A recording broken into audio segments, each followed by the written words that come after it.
sempre uma das coisas que eu recebi o aviso da gravação e parei. O que a gente sempre comenta é que ela vem justamente no tempo certo, porque ela entra no momento em que a humanidade está com um pensamento positivista e que considera o progresso como sendo uma ideia fundamental. E é uma ideia central da doutrina, a que todos progredimos sempre, estamos todos evoluindo. Todos, desde o mineral, né, até o espírito mais elevado, continua a sua evolução. Nós, como humanos, temos sempre dificuldades quando a gente pensa em questões como infinito, como coisa assim. Então, sempre a gente fica pensando, mas vai progredir até quando?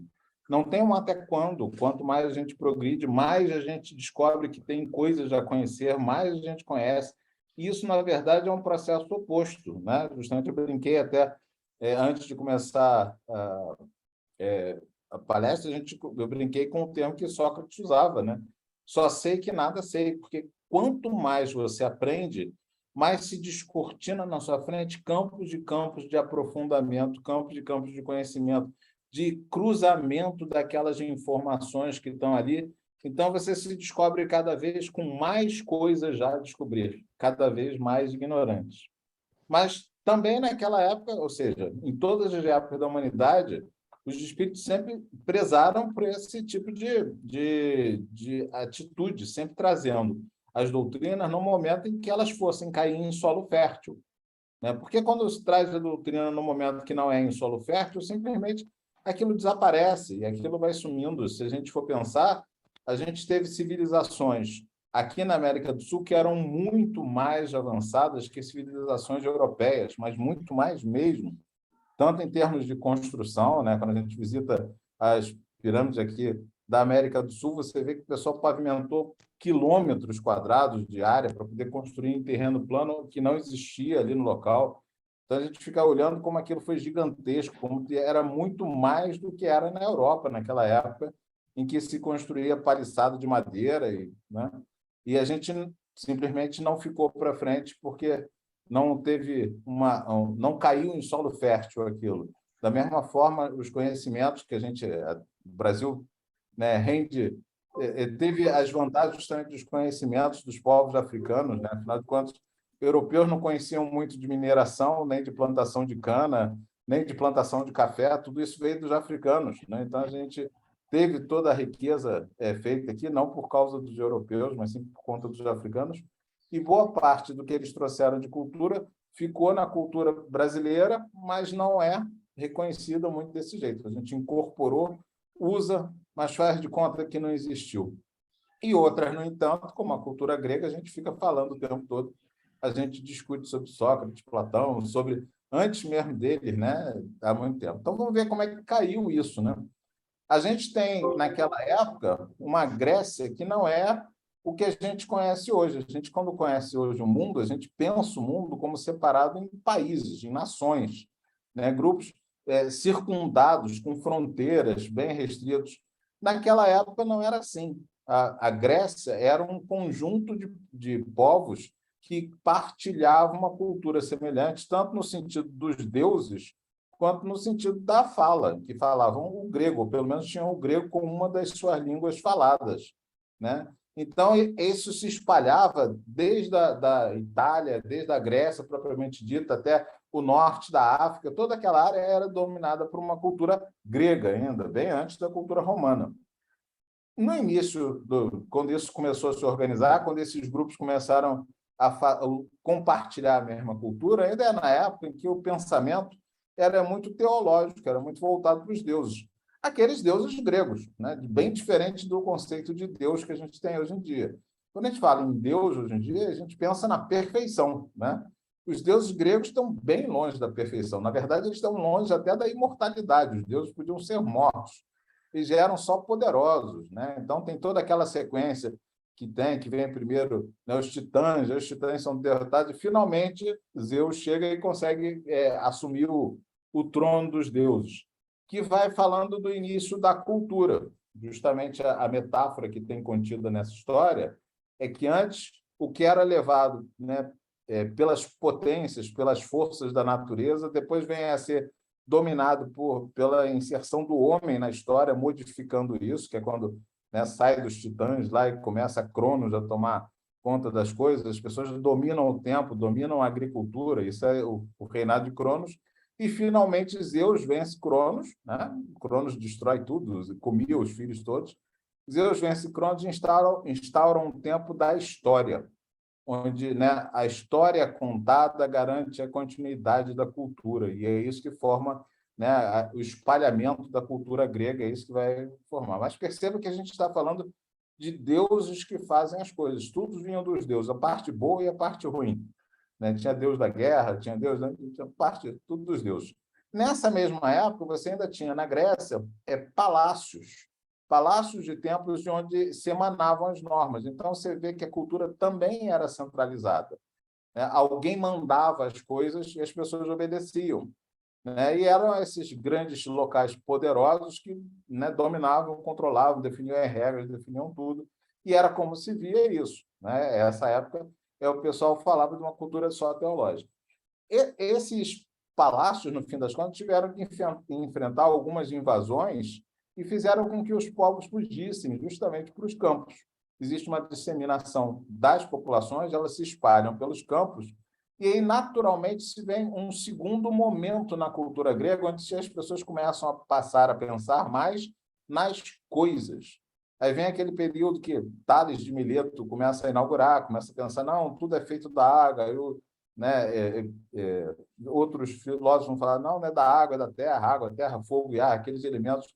A discussão de como se dava a natureza. Mas percebam que já é alguma coisa diferente, porque é o homem reconhecendo que ele pode modificar as coisas. Então, já vem um segundo pensamento aí, né, na Grécia, nesse sentido, a natureza é mais importante, a physis, né, que vem a ideia do termo que a gente usa até hoje de física. E isso foi crescendo mais, crescendo, e começou a se fundar as cidades, as polis, né?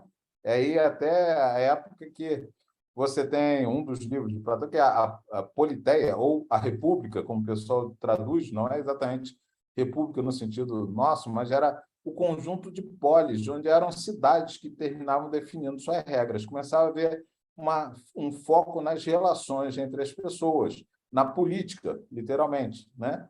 E quem vem fazendo crescer esse tema são os sofistas, que eram filósofos, vamos brincar assim, de aluguel. Não no sentido, a gente pensa hoje, quando pensa de aluguel, acha que a gente está desmerecendo alguma coisa. Não, mas era no sentido oposto, dizendo, olha, não precisa que ninguém venha de um berço nobre para poder entender alguma coisa, basta que seja ensinado. E nós fazemos isso como profissão. A profissão dos sofistas era andar pela Grécia, ensinando filosofia para as pessoas, fazendo com que elas pensassem as relações, pensassem sobre a política, pensassem sobre a ética, faziam essa troca, mas faziam isso cobrando. E é nesse período que surge Sócrates, justamente falando no sentido oposto, que não é só as relações que vão definir o mundo. E aí ele traz a coisa que é realmente bem próxima da doutrina e revolucionária. Ele vai falar assim, de tudo isso das relações que tem, vai sobrar alguma coisa que está antes, que é prévio a qualquer coisa. Né? Então, assim, se eu começar a pensar nas modificações que eu posso fazer na matéria, eu vou precisar de uma matéria anterior que exista nisso. Então, ele vai pensar num conceito que existe antes mesmo dele ser modificado. Se a gente pensar direitinho, ele também está falando de linguagem, né? Ou seja, a gente tem substantivos que definem grupos de coisas que são adjetivados. Então, a gente fala de uma árvore grande, uma árvore pequena, uma árvore frondosa, uma árvore seca, uma árvore... Mas tudo isso depende de um conceito do que é árvore. E esse conceito, aí Sócrates vai dizer que não é formado na linguagem, ele não é discutido previamente. Ninguém vai parar para discutir o que é uma árvore. A gente discute como é a árvore.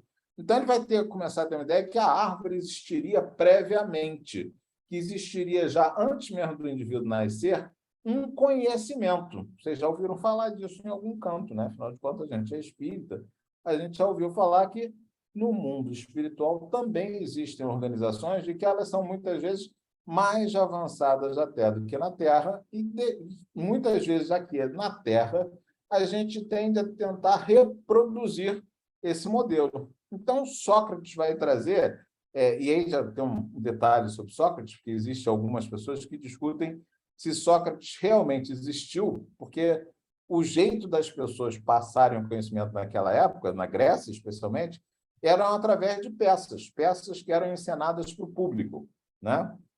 E essas peças, no fim das contas, uma delas, várias delas falavam sobre Sócrates. Sócrates em diversas situações e Sócrates ensinando. Então, tem alguns teóricos que acham que Sócrates não foi nem uma pessoa, teria sido um personagem. Também é muito parecido com a ideia de Jesus, que o pessoal fica discutindo se Jesus existiu ou se não existiu, se o Jesus histórico e o Jesus mítico é a mesma coisa ou não é. As pessoas têm dificuldade nessa diferença. Provavelmente foi muito parecido. Sócrates foi um pensador, existiu, sim, mas foi ganhando cada vez mais proeminência, foi sendo cada vez mais cantado em prosa e verso a respeito do que ele fazia e ficou famoso.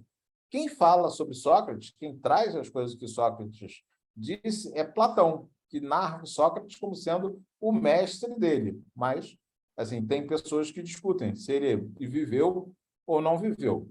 Bom, vivendo ou não vivendo, no fim das contas, por conta dele começar a pensar sobre essa questão da ideia como prévia, ele é considerado o pai do racionalismo, né? A gente cresceu depois como cultura em cima dessa ideia da racionalidade, da possibilidade de conhecer, da ciência, né? A gente às vezes usa e não percebe o que a gente mesmo está falando. A ciência é você estar ciente do que vai acontecer, você perceber o que vai acontecer, construir uma base de conhecimento que permita você olhar o mundo e entender o que está acontecendo, né? A gente conseguir acessar uma verdade através do pensamento, né? E isso começa a valorizar razão, verdade, conceito, né? Tudo isso começa a ser valorizado a partir de Sócrates. E aí, por isso, exatamente, né? O Sócrates tem um detalhe que a mãe dele era parteira, né? Então, ele via muitos partos serem feitos e percebia claramente que a parteira, de fato, ela não dá à luz, quem dá à luz é a mulher, né? Ela não tá, ela está ali acompanhando o processo, mas não é ela que produz o processo. Ela não é nem a mãe, ela não é o filho, ela está ali ajudando a que as coisas aconteçam, né? Vou brincar assim, como a Bianca está ajudando o estante, né, no nascimento da reunião, ela está paralela a isso, ajudando para que as coisas funcionem bem. E ele passa a tentar trabalhar o conhecimento justamente por essa via, que é um nome que a gente chama até hoje de maiêutica, que é a arte da parteira, a arte de fazer alguém vir ao mundo, sendo que você não é capaz de provocar esse processo. Você tem que esperar o momento certo, dar a orientação certa, acalmar a parturiente no momento correto, pedir força no momento correto, né? Às vezes até estimulando uma certa raiva dela para que ela possa, né, fazer com que o filho venha à luz. Então, assim, ele vê que a parteira vai manipulando justamente as perguntas, as informações que ela dá para a parturiente para fazer com que aquilo funcione direito, para fazer com que a criança nasça. Então, Sócrates defendia que o conhecimento era assim, que o conhecimento era, de certa forma, inato, que ele existia na pessoa e que ele precisava vir à tona. Então, se você fizesse as perguntas certas, o conhecimento emergeria, né? O conhecimento viria à tona. De novo, ele estava falando de uma coisa muito parecida com o que depois os espíritos vão falar para Kardec, né? Ou seja, você de fato já traz coisas de outras vidas. Se você já foi músico em outras vidas, você vai ter uma tremenda facilidade em aprender música. Se você já foi filósofo em outras vidas, você vai achar a filosofia fácil. Se você já trabalhou, as coisas vão encaixar de um jeito que se tornam muito fáceis, porque você já traz previamente algumas coisas. Então, você fazendo as perguntas certas, você faz vir à tona esse conhecimento de uma forma brilhante, que a gente vê acontecer, às vezes, com crianças muito novas até. Pois bem, em cima disso, por exemplo, ele tem um discurso dele que ele faz um escravo resolver um problema de geometria, justamente fazendo as perguntas corretas. Ele mostra que esse conhecimento é inato nas pessoas. A gente, de novo, assim, A gente rende muita homenagem à cultura grega porque a gente bebeu muito nesses conhecimentos. A ideia de educação é justamente essa ideia, que é de trazer à tona aquilo que a pessoa já tem lá dentro, fazer com que ela perceba aquilo como um conhecimento, simplesmente só estruturar esse conhecimento, mas algo que ela já traz, né, consigo. Então, de maneira geral, o que ele fazia? Em vez de ele ficar restrito a locais, ele ficava interpelando pessoas na rua, chamando pessoas na rua para esse tipo de discurso, né, que envolvia a ideia de o que é o bem, o que é a justiça, o que é a virtude, e fazendo as pessoas irem conhecendo a si mesmo, que é uma frase que tem no templo do Oráculo de Delfos, né? E que ele usava muito, porque a ideia é que se você conhecer a si mesmo, você vai descobrir aí dentro a riqueza toda que está depositada e que você simplesmente não conseguiu mobilizá-la, né? Então, era a ideia bem de conhecer a si mesmo, que era uma ideia revolucionária já ali, porque se a gente pensar, a sociedade grega é uma sociedade escravagista e tremendamente escravagista, né? Ela era dividida entre as oikos e dentro da oikos só o que tinha valor era o cidadão, era o patrício, e o resto tudo não era considerado pessoa, né? Era coisa. Então, as mulheres, as crianças, os animais, tudo aquilo era propriedade do patrício. E os patrícios, sim, eram pessoas que discutiam democraticamente, né, no Senado. É bem engraçado isso quando a gente quando a gente fala de democracia, porque a democracia, quando foi inventada, era tudo menos democrática, né? Ou seja, só eram pessoas com direito a voto, com direito a voz, aquelas que eram patrícios, que eram donos das joias. Quem não tinha uma casa era coisa, né? E naquela época, as pessoas muitas vezes se tornavam escravos por dívidas. Então, assim, se você devia muito a alguém, podia ser que se você não tivesse mais como pagar, você era considerado socialmente morto. E alguém que era socialmente morto era escravo. Então, a pessoa tinha o direito de mandar você fazer o que bem quisesse. Você se tornava escravo daquela pessoa. Isso cresceu de tal modo, a gente pensa sempre nos gregos como pessoas muito dignas, né? Isso cresceu de tal modo que foi criada uma lei proibindo a escravidão por dívida, porque antes era possível. Então, assim, se a pessoa lhe devia muito, se ela não tinha mais o que pagar, você ia lá e pegava um filho dela, a mulher dela, ou ela mesma. E aí se tornavam seus escravos e perdiam todos os direitos sociais, passavam a trabalhar para você e ser propriedade sua. Bem diferente do que a gente pensa quando a gente pensa nos gregos, né? Mas eles eram desse jeito. A gente melhorou muito com o tempo, né? Então, Sócrates virava uma pessoa meio revolucionária. Que imagina que você mandou seu escravo lá comprar alguma coisa lá no mercado e ele dava de cara com Sócrates, Sócrates ia discutir com ele o que era bem, o que era justo, o que era uma boa vida, como é que se devia viver, etc. Daqui a pouco ele começava a pensar justamente que não fazia muito sentido ele ser propriedade de alguém, né? Afinal de contas, ele era um ser pensante. Percebe que isso é tremendamente revolucionário. E daí a gente entende a ideia de que Sócrates foi preso porque estava desvirtuando a juventude. Porque é uma daquelas que passa assim, de um jeito meio truncado, né? Não, mas pô, foi preso que desvirtuava a juventude, que ensinava filosofia. Qual era o problema de ensinar filosofia? É porque ele ensinava filosofia para pessoas que não eram pessoas, que eram propriedades. Então, ele era tremendamente revolucionário nesse sentido, de dizer, não, todos somos iguais. Qualquer um ser pensante pode muito bem se tornar a mesma coisa que o outro. Você não é melhor do que o outro porque você nasceu numa casa nobre e vai ter direito a ter uma propriedade. Você é igual a ele, né? Então, é isso que ele era revolucionário. Justamente, a gente, de novo, vai encontrar essa proximidade, nessa simetria entre os ensinamentos de Sócrates, né, e os ensinamentos do Cristo, que dizem, não, todos somos irmãos, todos somos iguais. Esse papo de que fulano é mais igual do que o outro está errado, todos somos iguais. E a gente, às vezes, até esquece isso, né? Muito complicado, e a gente, quando fala nessa polarização que houve no Brasil, a gente vê que isso várias vezes escapa, né? A gente defende o conceito sem fazer ele virar ato de fato, né? Então a gente termina defendendo, não, somos todos iguais, somos todos iguais, somos todos iguais, mas eu quero ser mais igual do que o outro. Eu quero ter direitos, mesmo que esses direitos interfiram no direito do outro. Aí a gente não está sendo igual. A gente muitas vezes está querendo estar no lugar privilegiado para que até mesmo para que a gente possa se achar do bem fazendo bem para alguém que está num lugar que é oprimido, mas as duas coisas não são separadas, as duas coisas estão ligadas, né? Então ele trazia essa ideia, a gente precisa conhecer a si mesmo, né? E a ideia do só sei que nada sei vem de uma vez que vamos perguntar para o oráculo de Delfos quem é a pessoa, mas na época que é Sócrates, então nessa história começou a ter muitos embates com os sofistas, porque os sofistas iam lá defender o modelo político. Lembra que eu falei que os sofistas pensavam muito nas relações como estavam, eles secundavam toda essa ideia da polis e da oikos, eles já eram os defensores disso aí. Então, eles iam lá discutir com Sócrates, e o Sócrates, né, achava sempre, tinha um certo desprezo por eles, porque achava sempre assim. E aí vão perguntar para o oráculo de Delfos qual é a pessoa mais inteligente, e ele faz uma comparação, não sei se vou conseguir reproduzir de memória, que ele fala que tem alguém que é inteligente, Eurípides é mais inteligente que ele, mas de todos os homens que tem, Sócrates é o mais inteligente de todos. Aí, quando vão falar para Sócrates isso, ele diz, ué, estranho, porque eu só sei que nada sei.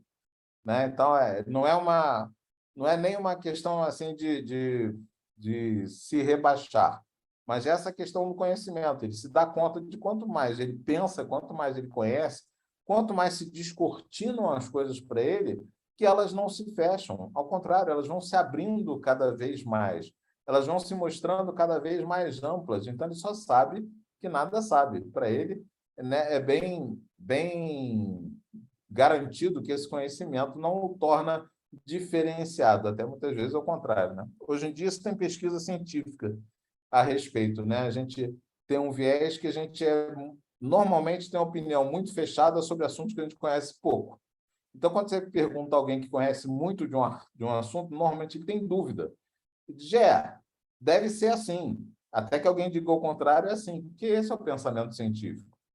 Né? O pensamento científico parte do princípio que qualquer conhecimento é falseável.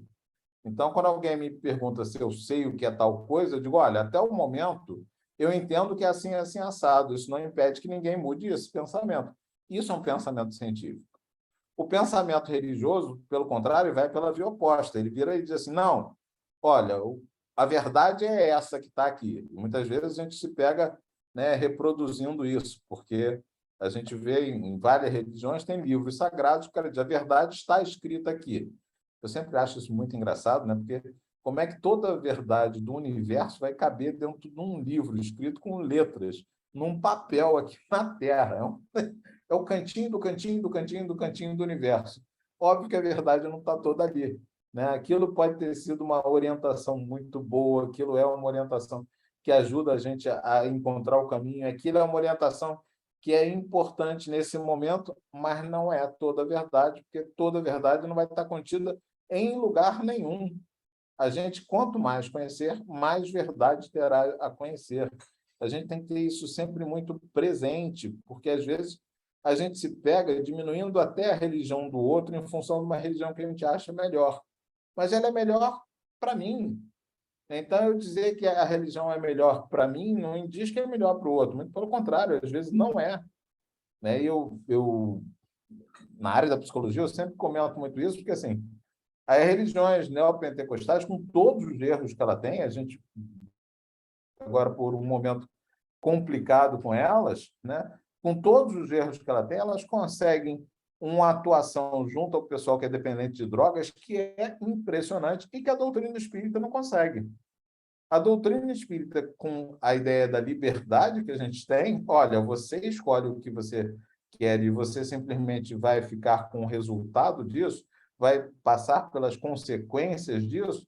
Quando ela põe desse jeito, ela deixa muito fragilizado aqueles que não têm a vontade tão forte a ponto de pautar os seus próprios impulsos. Então, ela não consegue uma boa resposta com um dependente químico. Já uma doutrina que faz o oposto, não, você não tem liberdade, você tem que fazer só o que é certo. Você diz, nossa, que coisa estranha, como é que alguém vai querer não ter liberdade?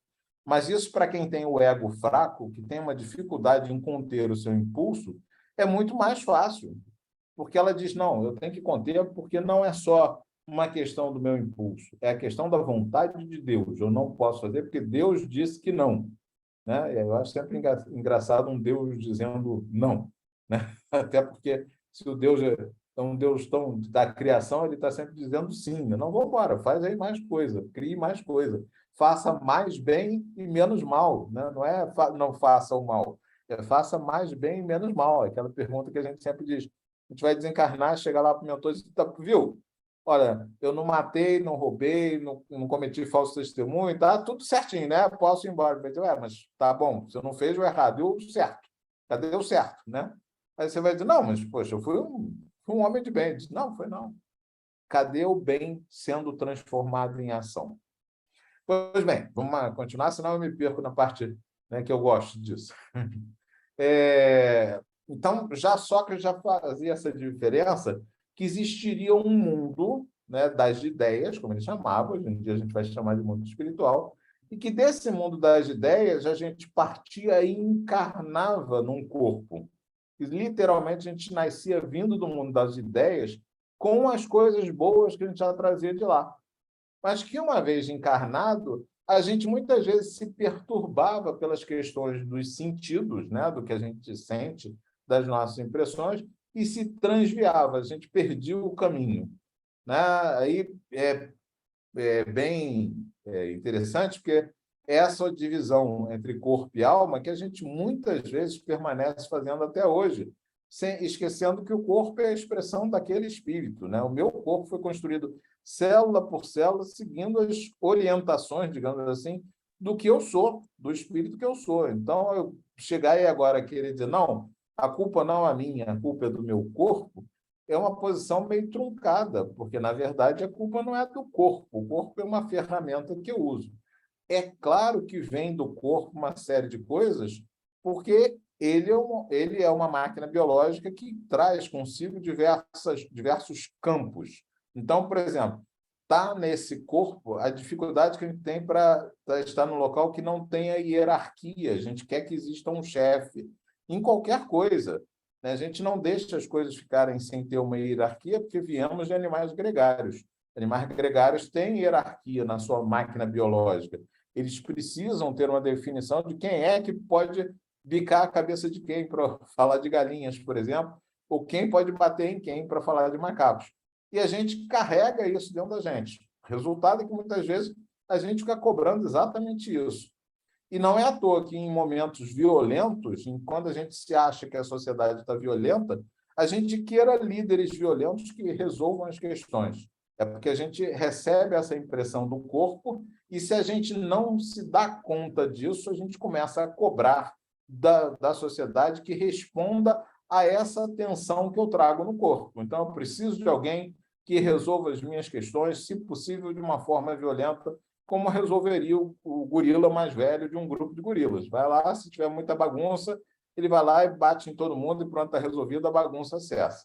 A gente muitas vezes cobra isso da sociedade sem perceber que está cobrando uma coisa que é um mal-estar nosso. E é um mal-estar muito estranho, porque em nenhum momento da história humana a gente já viveu períodos tão pacíficos. Né? Isso é engraçado quando se fala, porque normalmente as pessoas não acham assim. A velocidade da informação cresceu tanto que a gente vê reproduzida na tela da gente as coisas que acontecem em qualquer lugar. Então, ocorre, sei lá, né, um assalto, a gente sabe em todas as casas. Ocorre, né, um estupro, a gente sabe em todas as casas. E a gente diz, nossa, que mundo violento a gente vive.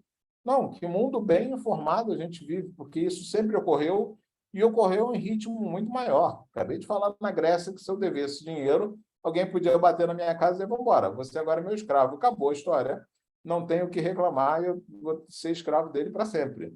Isso, obviamente, não é uma sociedade tranquila, mas funcionava naquela época desse jeito. Hoje não, hoje tem direitos e a gente briga cada vez mais para que todos tenham o seu direito protegido, né? Então, voltando, nesse sentido, é verdade, a gente tem que administrar umas tensões do corpo que trazem isso, trazem com relação à solidão. Então, muitas vezes, quando a gente está solitário, a gente sente um mal-estar que atravessa a gente, que tem a ver com a questão de ser animal gregário, atravessa a gente com... Tanto é que, muitas vezes, a gente está sozinho em casa, né, e a gente escuta barulho e a gente começa a inventar fantasmas que não estão nem ali, mas com o pensamento da gente dizendo, ai, meu Deus, tem um espírito ruim aqui, obviamente o espírito ruim vai se apresentar e dizer, pois não, sim, senhor, o que é que o senhor quer que faça? Que faça alguma bagunça aqui, eu faço, derrubo alguma coisa, pode deixar. Então, a gente muitas vezes chama os nossos obsessores porque a gente, se sentindo solitário, começa a inventar perigos em torno de nós, como se fosse sair um predador debaixo da cama, né? O monstro debaixo da cama é uma brincadeira que as pessoas fazem, que é muito falando disso.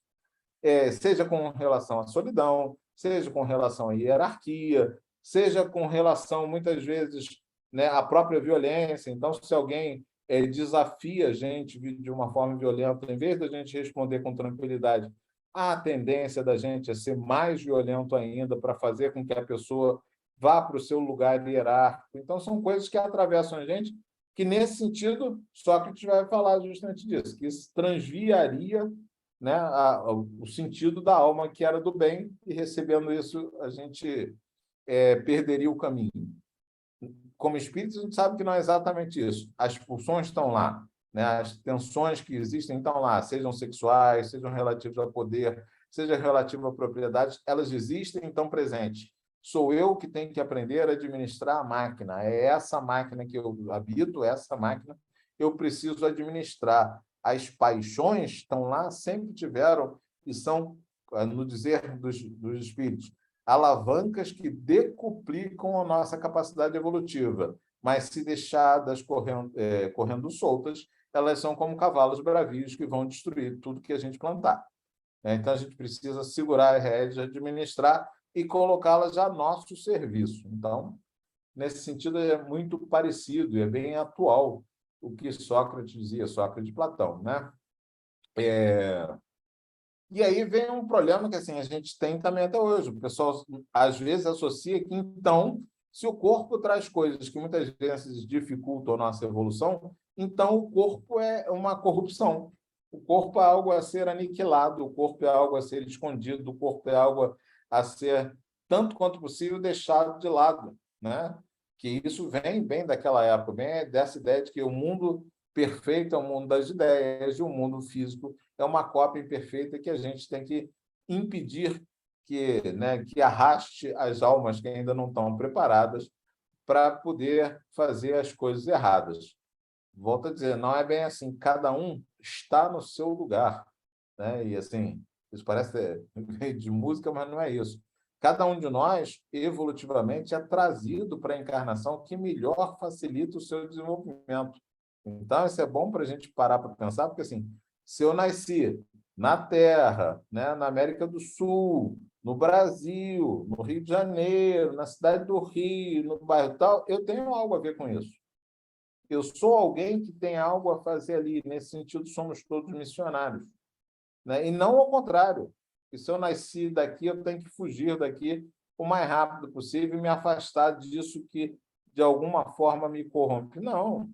É preciso que eu evolua e leve comigo tantas quantas pessoas eu puder. É preciso que eu faça com que o conhecimento seja disseminado, né? Esse erro, Jesus vem de novo combater quando ele encarna aqui na Terra, porque ele vem justamente dizer, olha, tanto faz, quando a gente está falando de evolução espiritual, né, o sacerdote lá do templo ou aqui o cobrador de impostos são iguais, os dois falam da mesma coisa. Não é um conhecimento, seja um conhecimento acadêmico, não é um conhecimento que é um conhecimento pela via do aprendido, é um conhecimento que é pela via do vivenciado.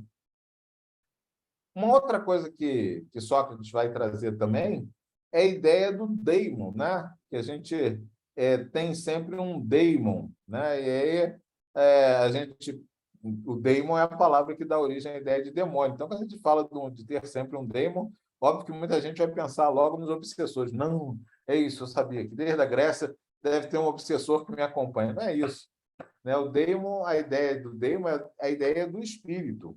Não o espírito, né, elevado, não o Deus, não algo que seja, né, os deuses como eram naquela época, que seja alguém perfeito, não é isso. Mas a ideia de alguém que ajuda você no sentido da sua melhoria, que está lá com a gente. E hoje a gente sabe que é justamente desse jeito, né? A doutrina espírita vem trazer que todos nós temos o nosso anjo da guarda, temos o nosso espírito guardião, temos alguém que nos acompanha. É muito engraçado isso, que uma vez eu estava falando com as pessoas, e elas têm uma noção formada muito na vida material. Então, a ideia é que existe normalmente um grupo enorme de ignorantes e poucos sábios que sobreviveram e foram acumulando conhecimento. A ideia de uma pirâmide, né? Só que no mundo espiritual ninguém morre, né?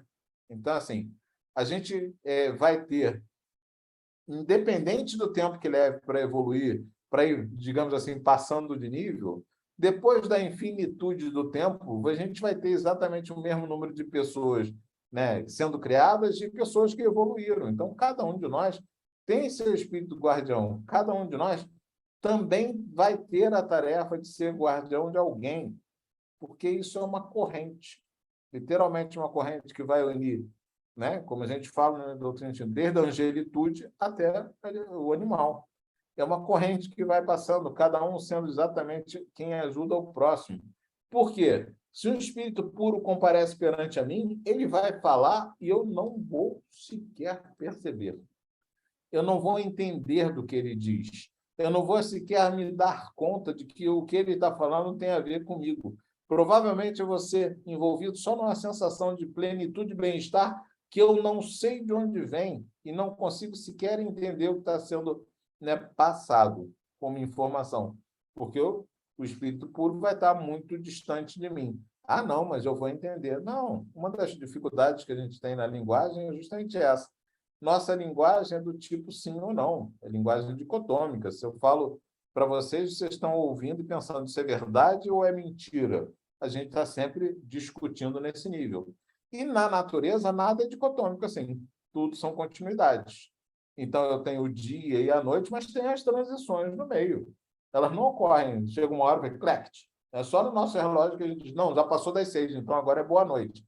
Às vezes o sol está brilhando no céu e as pessoas estão dizendo boa noite. Por quê? Porque já passou das 6 horas, então é boa noite.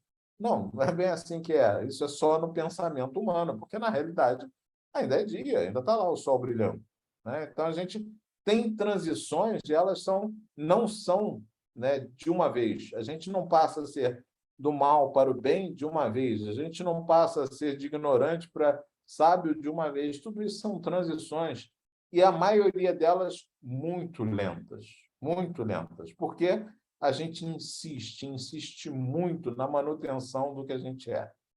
Cada um de nós briga muito para não dar o próximo passo evolutivo, e qualquer que seja, né? Se a gente pensar direito, a gente tem dificuldade para fazer isso no ser mais gentil, a gente tem dificuldade para fazer isso no ser mais solidário, a gente tem dificuldade para fazer isso em confiar mais nas pessoas. São coisas que são pequenas, porque eu estou falando de você ter uma relação boa com alguém que está encarnado no mesmo planeta que você, na mesma cidade que você, às vezes é seu vizinho, e vizinho literalmente, não estou dizendo nem vizinho no sentido, né, do próximo, mais amplo, é alguém que mora na porta do seu lado e você tem dificuldades de tratar aquela pessoa de uma forma acolhedora, né, que deveria ser muito fácil. Então, a gente tem dificuldade de dar os próximos passos evolutivos, a gente fica tendendo a se repetir a exaustão, a tanto que algumas religiões criam um conceito de karma, né? Porque a gente se repete, sim, de fato. A gente se repete, porque a gente insiste. A gente sabe como é fazer o bem, mas a gente, na hora H, refuga, eu vou usar o termo, né, do hipismo. Na hora que o obstáculo vem, em vez de você pular, você para e pronto, aí dá tudo errado. Né? A gente, às vezes, derruba todo mundo, né? Cai por cima do obstáculo, cai dentro d'água, que não faz o salto direito. A gente deveria saltar com mais confiança, mas a gente coloca um monte de temores na frente, a gente ainda carrega muitos medos dentro da gente, e esses medos atrapalham e muito a evolução. Então, a gente precisa contactar bem, sim, com os nossos espíritos protetores, porque eles normalmente estão ali no sentido de fazer a gente evoluir cada vez melhor e mais rápido, mas a gente dificilmente dá ouvidos para ele. Normalmente, a gente tem muito mais facilidade de entrar no discurso do ódio, de entrar na fofoca, de entrar no mal-estar, de entrar na repetição de experiências que são tristes, que são sofríveis, até dizer assim, do que de ir atrás do que tem de bom naquilo. Se a gente pensar direito, a gente faz isso em muito, né? Eu estava brincando um dia desse, a gente pode não ir mais lá para o Coliseu ver as pessoas serem mortas, mas se você for atrás dos grandes sucessos de bilheteria no cinema, você vai ver que a maioria é pancadaria e morte. Então, assim, a gente vai de novo atrás do Coliseu, num Coliseu que agora é falso, que a gente faz de conta, mas ainda é o Coliseu, né? A gente ainda continua muito, né, em cima disso, né? Continuando, então. Então, Sócrates vai falar justamente que com a morte do corpo, né, a gente terminaria retornando desse mundo das ideias, que é exatamente como a gente pensa. Então, você vê que já naquela época já vinha sendo trazidos princípios que levou muito tempo para que se disseminasse, mas já era assim a cultura da época, né? A cultura da época era muito contida, né, entre sábios. A gente pega Sócrates sendo justamente condenado à morte porque diz: não, eu quero ensinar na praça, eu quero andar por aí, né? O pessoal fala da cultura peripatética, né? Que ele andava, né, circulando em torno das escolas e tudo, e conversando com outras pessoas que não só os aprendizes. Os aprendizes aprendiam justamente a conversar com aqueles que não eram iluminados, que não eram cientes, né? É, então, falando assim, né, tem aquela passagem célebre de Sócrates, né, em que a mulher dele vai falar com ele e diz: olha, você foi condenado, você vai morrer, né? Puxa vida, e você é inocente. E ele responde a ela de uma forma até brincalhona, né? A gente vê que espíritos normalmente superiores conseguem ainda enxergar graça mesmo nas coisas assim, e diz: ainda bem, né? Porque pior seria se eu fosse condenado e fosse culpado. Pelo menos assim eu sou condenado, mas sou inocente. Então, é uma passagem que é muito interessante, porque assim, ele está sendo injustiçado, mas, para além de ser injustiçado, ele ainda diz: ainda bem que, poxa, mesmo injustiçado, eu me mantenho num lugar que eu sei que eu fiz o certo, né? Então, assim, é bem o lugar de Jesus falar também de: olha, se alguém bater numa face, oferece a outra, né? A gente sempre esquece e acha que Jesus pede para oferecer a mesma face, né? Ele diz para oferecer outra face. Busque outra forma de se relacionar com aquela pessoa que não seja agredindo de volta, que seja se oferecer de novo de alguma forma para a relação, né? Não é oferecer a mesma face. De certa forma, também é o que Sócrates está falando ali. Ok, me consideraram injusto, assim, o que eu vou fazer? Eu vou dizer que eles estão errados, brigar, ficar revoltado com eles? Aí, o que eu estarei fazendo se não repetir a mesma coisa, né, que eles fazem também?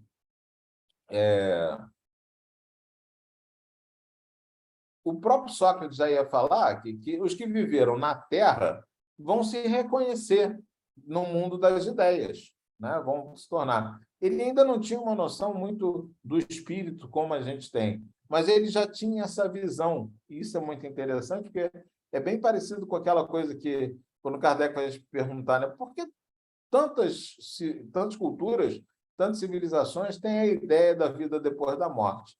E eles dizem que a gente traz uma lembrança disso, né? Por mais que a gente tenha o esquecimento do passado, a gente traz uma lembrança de que a gente viveu em algum lugar em que a gente estava cercado de pessoas que nos eram simpáticas. A gente busca sempre isso, mesmo encarnado. Mas no encarnado, o corpo dificulta muito esse processo, né? A gente acabou de passar pela pandemia e teve muito que entrar em contato com essa solidão que ele traz. Eu acho engraçado, até eu cheguei a comentar com várias pessoas, assim, a gente sempre viveu assim. Se a gente pensar historicamente, essa ideia de convivência, de poder ter acesso, de conversar com as pessoas, de ter tempo para fazer isso, isso é muito novo. Não era assim que funcionava. A gente não tinha muito tempo disponível. Boa parte do tempo era justamente para produzir aquilo que se precisava, né? E para alguns poucos que tinham um lugar de poder, eles recebiam isso de algum jeito, né? Eles terminavam explorando alguém, de maneira que para eles sobrava tempo para pensar, para aprofundar, etc. Né? Então, a gente viveu uma coisa muito complicada, porque a gente se viu de novo separado das pessoas. A gente não tinha mais uma convivência próxima com amigos, com pessoas que a gente pudesse conversar. E é muito interessante porque isso foi se afirmando de um jeito que, mesmo eu, pelo menos, tentei algumas vezes, assim, estabelecer um contato mais contínuo de forma, né, digital, mas não é a mesma coisa. As pessoas não gostam, não apreciam do mesmo jeito que você sentar com alguém e ter uma boa conversa. É, o atraso na comunicação, uma série de outras coisas, vai fazendo com que a gente não tenha ainda esse bem-estar por essa via online. Falta justamente a presença. Aí a gente entende um pouco do que a gente fala do espírito não ficar restrito ao corpo. Na verdade, ele se projeta numa aura, e essa aura a gente sente, a gente presencia, a gente percebe, né? Então a gente precisa estar perto um do outro, estar compartilhando essas coisas, né? Também aparece em Sócrates justamente no sentido, né, de que a gente não está vivendo a vida perfeita, de que quando alguém faz uma injustiça com a gente, não cabe a gente reproduzir ou retaliar com outra injustiça.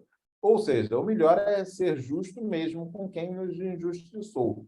Por que isso? Né? Porque exatamente a gente vê reproduzido também na cultura cristã, porque essa é a lógica.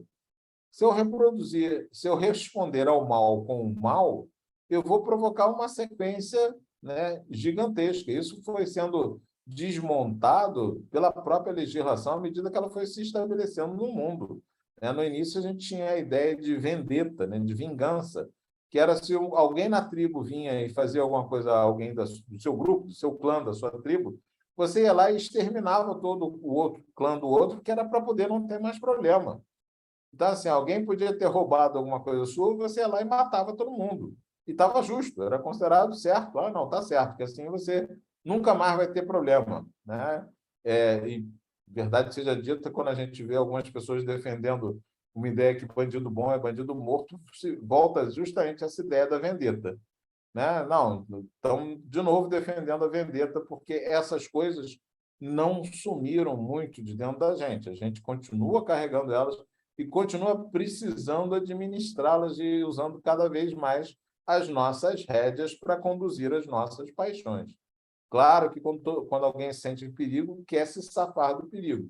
Mas eu não posso querer me safar do perigo criando um perigo maior ainda para alguém. Então, é sempre um problema. Então, ele já falava isso também. E é muito engraçado, porque é claro que isso vai estar completamente em sintonia com a ideia que Jesus traz, né, de fazer o bem, não importa a quem, né? Assim, faça ao outro aquilo que você quer que façam a você. Então, assim, não é fazer ao outro aquilo que eu não queria que fizesse. Era justamente fazer o bem para o outro, porque eu quero que o bem ocorra no mundo, né? E se eu não fizer o bem, se eu começar a fazer o mal, é claro, né, que pelos frutos vão se conhecer a árvore, dito que ocorre nos dois lugares, seja nos evangelhos, seja em Sócrates. Pelos frutos vão se conhecer a árvore. Se eu produzo o mal, tanto faz, eu posso me dizer o mais digno de todos, o mais, ok, eu vou atravessar o mundo e vou matar os infiéis lá do outro lado do mundo em nome de Jesus, mas não vai ser em nome de Jesus. Né? Os frutos vão mostrar que eu estou sendo mal, os frutos vão mostrar que a gente não está fazendo o bem para as pessoas. Né?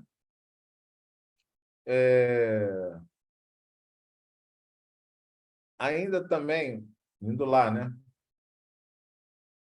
Também no sentido de Sócrates, quando ele vai falar a respeito dos sacrifícios que se faziam aos deuses, porque ainda era muito comum naquela época você levar as coisas aos templos para sacrificar, especialmente queimar as coisas, porque era considerado que a fumaça iria levar aos céus, ia chegar lá no Olimpo e os deuses iam perceber o sacrifício que se fazia. Então, o pessoal queimava de tudo, né? Desde produção agrícola até animais, até, né? Assim, era comum o pessoal transformar em cheiro qualquer coisa para ver se os deuses percebiam e eram bons.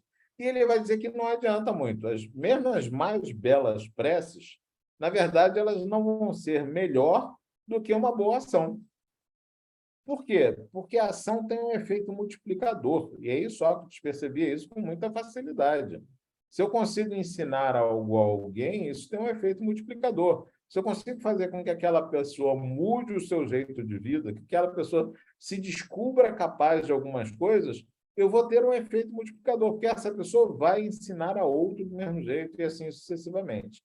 Então, assim, da mesma forma que Jesus, ele vai perceber que a ideia é que você faça o bem ao outro, porque isso vai gerar um efeito multiplicador. E a gente viu esse efeito multiplicador, né? A cultura cristã se espalhou no mundo praticamente todo. Ah, não, mas foi porque a cultura europeia levou. Tá bom, ok.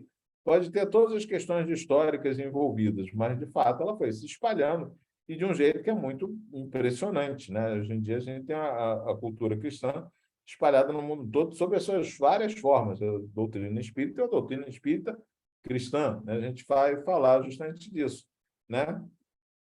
A gente vai estar o tempo todo calcando nosso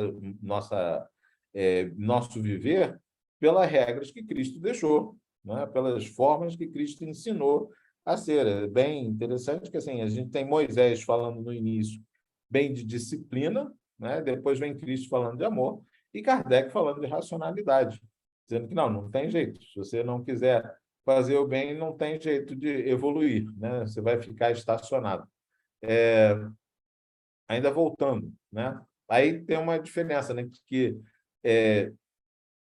para Sócrates, a virtude não pode ser ensinada, ela é um dom de Deus para quem possui. Ou seja, existiriam pessoas que nasceriam virtuosos e outras pessoas que não, né? A gente não entende muito desse jeito. É claro que a gente vai tem algumas religiões que vão falar da iluminação, da graça, etc. Ou seja, são coisas que você consegue perceber não pela via do conhecimento. A iluminação é considerada, até o budismo vai falar sempre disso assim, quanto mais você persegue a iluminação, mais ela lhe foge, ela acontece com você quando você está mais preocupado com outra coisa. Daí, a ideia é não foque em fazer o bem. A iluminação, a evolução, né, você vai ocorrer naturalmente. Não adianta eu precisar tentar persegui-la.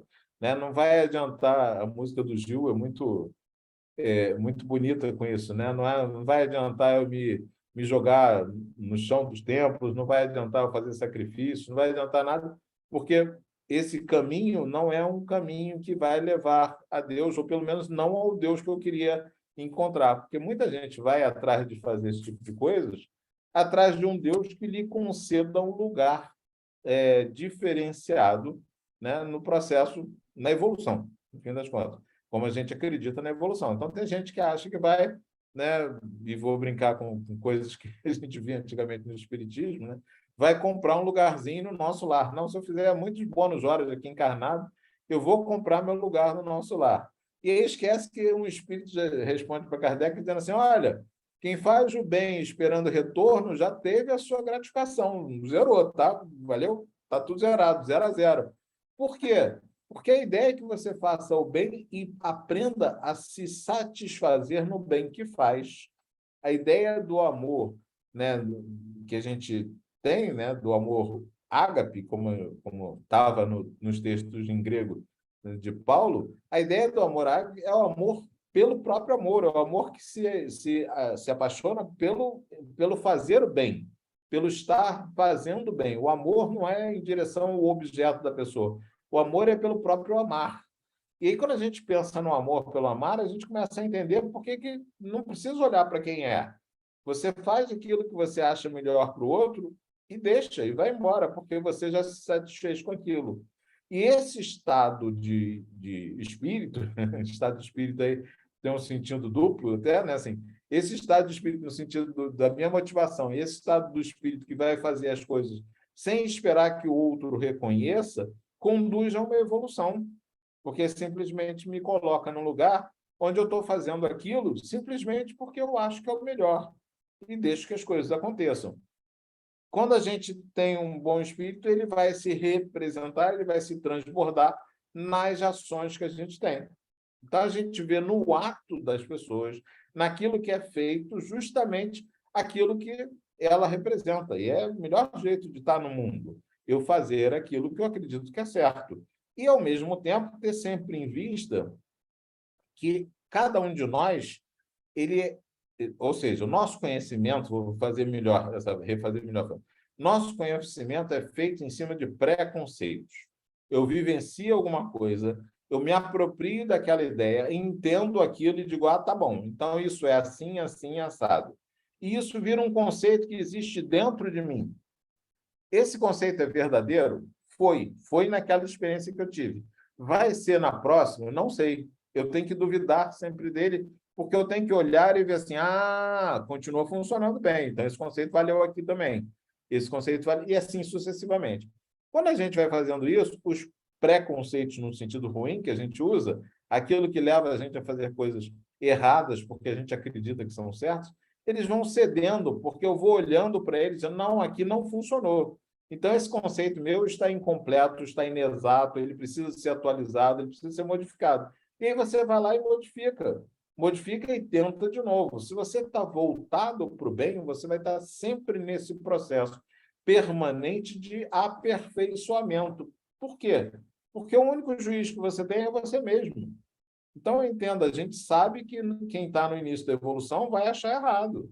Se eu pensar lá em Esparta, o pessoal achava muito certo pegar os bebês que nasciam com qualquer problema e matar, afogar os bebês, que eles não iam ser homens fortes. E naquela sociedade eles só queriam homens fortes.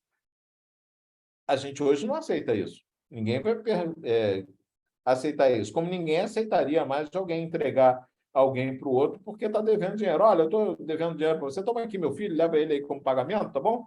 Aí qualquer coisa, bota ele para trabalhar, aí tá tudo. Se alguém faz isso, né, a gente vai querer levar ele, né, ao conselho tutelar e avisar, abandono incapaz ali, exploração de trabalho infantil, essas coisas todas. Então, a gente já teve coisas muito ruins que eram consideradas certas. Por quê? Porque quem julga é a gente mesmo. Não tem como. E é por isso que a gente diz que, na verdade, a lei de Deus está na consciência humana.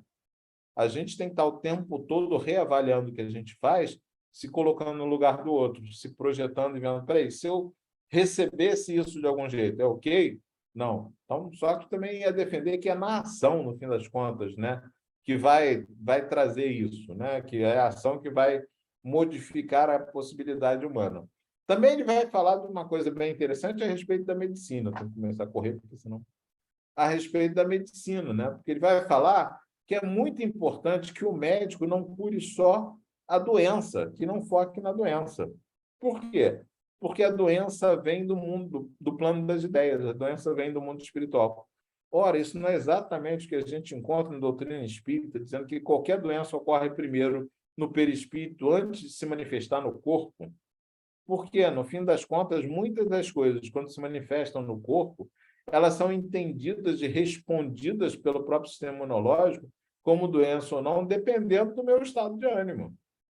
Então, as pessoas sabem disso hoje em dia, né? E sabem disso até de uma forma assim, dependendo de como a criança está, né? No sentido de estar contente, alegre, ela responde melhor a doença, responde melhor ao medicamento, responde melhor ao tratamento, etc., a ponto do pessoal fazer, né? Os doutores da alegria, tudo isso, que a ideia é trazer a alegria para dentro do hospital, porque se você ficar encerrado naquele local onde o foco é morte, não tem jeito, né? Você naturalmente não vai responder de uma boa forma imunologicamente, você não vai mobilizar os recursos que o próprio corpo tem para se curar. E a maioria das doenças são porque esses recursos não foram utilizados. Essa máquina foi muito bem azeitada durante 4 bilhões e meio de anos, né? Então, assim, a gente tem vários recursos para se curar e já passou por muitas coisas, né? A gente tem como se curar, mas se eu estou conturbado de cabeça, eu começo a atrapalhar esse processo e, naturalmente, a doença ocorre. Ocorre nos mais variados sentidos, né? Muitas vezes o médico vai lá, cura, resolve e o acontecimento volta de novo, porque pelas vias mais diferentes possíveis. Então, a gente precisa que o médico esteja olhando não só o corpo, mas ouvindo também aquele que está procurando ele, né? Ouvindo o próprio paciente. E a gente tem tido um problema, especialmente nos grandes centros, porque cada vez menos o médico tem tempo de fazer isso. Então, você entra, o cara diz, o que é? É isso, tá, faz esse exame e volta para mim depois. A gente virou uma medicina que é muito mecanizada, infelizmente. E aí, já Sócrates falava que não, era necessário, né, que tratasse não só o corpo, mas tratasse a alma também, porque senão ia ser mal sucedido. Um bom exemplo que se dá disso, apesar de que não deveria ser eu usar esse exemplo, né, é o pessoal que faz muitas vezes bariátrica e depois, passa por 2 anos depois, volta a ter o mesmo peso. Você diz, caramba, mas a pessoa cortou um pedaço do intestino, cortou um pedaço do estômago, como é que ela engordou tudo de novo, né? Aí você vai descobrir que, às vezes, a pessoa passou a tomar leite condensado direto, né, justamente buscando de novo aquele corpo que tinha. Aí você diz, ué, mas a pessoa não veio se tratar porque não queria aquele corpo, porque queria uma modificação? Sim, mas se isso não for acompanhado por uma mudança no psiquismo, não funciona.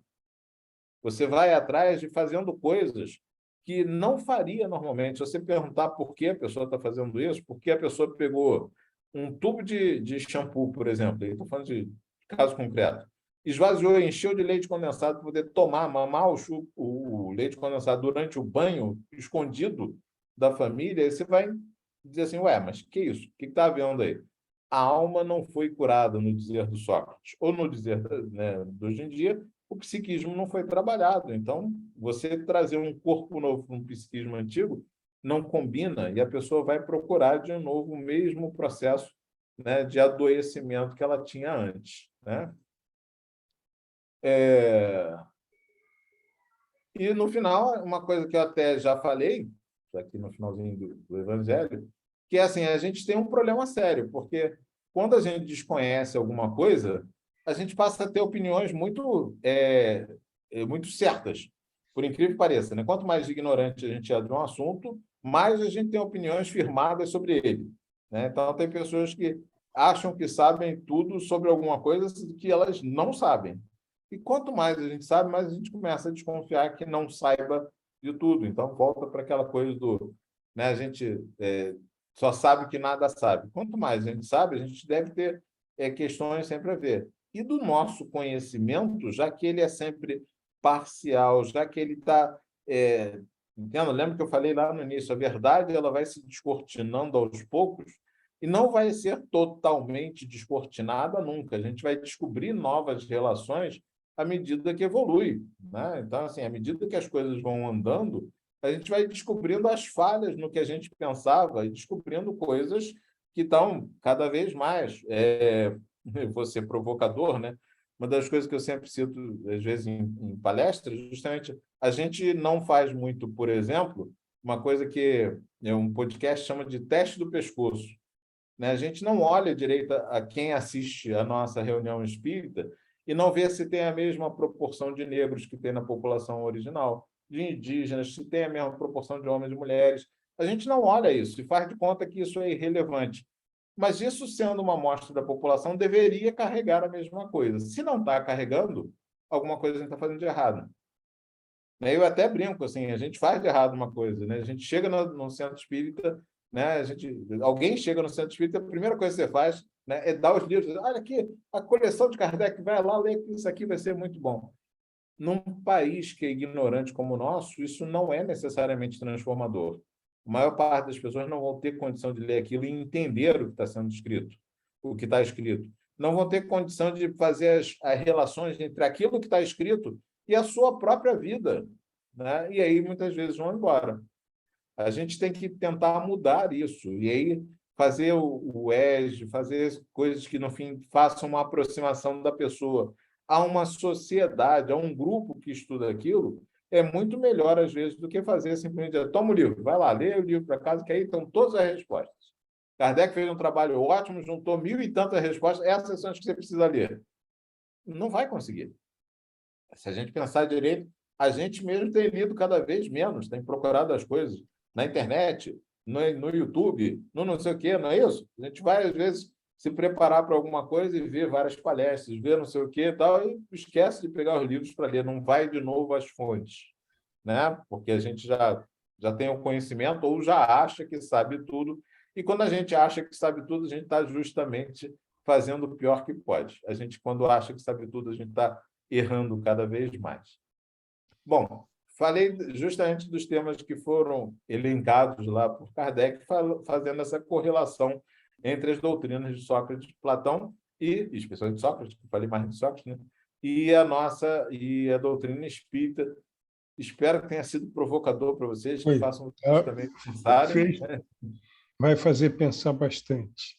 Pierre, muito obrigado. Nós vamos agradeço, pedir para você fazer